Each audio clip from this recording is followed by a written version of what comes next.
ராணிப்பேட்டை மாவட்டம் பள்ளி கல்வித்துறை சார்பில் மாவட்ட அளவிலான கலை திருவிழா போட்டிகள் ஆற்காடு அரசு மகளிர் மேல்நிலைப் பள்ளியில் நடைபெற்றது. ராணிப்பேட்டை மாவட்ட ஆட்சியர் சந்திரகலா தலைமையில் நடைபெற்ற இந்நிகழ்ச்சியில் கைத்தறி மற்றும் துணிநூல் துறை அமைச்சர் ஆர். காந்தி குத்துவிளக்கேற்றி துவக்கி வைத்தார்.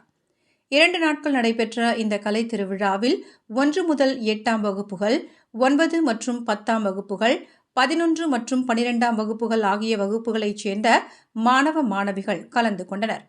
இந்நிகழ்ச்சியில் ஆற்காடு சட்டமன்ற உறுப்பினர் ஈஸ்வரப்பன், மாவட்ட முதன்மை கல்வி அலுவலர் பிரேமலதா, ஆற்காடு நகரமன்ற தலைவர் தேவி பென்ஸ் பாண்டியன், நகரமன்ற துணைத் தலைவர் பவளக்கொடி சரவணன், மாவட்ட கல்வி அலுவலர்கள் கிளாடி சுகுணா, பழனி, பள்ளி மேலாண்மை குழு தலைவர் ராஜலட்சுமி துரை, தலைமை ஆசிரியர் பரிமளா மற்றும் துறை சார்ந்த அலுவலர்கள் பலர் கலந்து கொண்டனர்.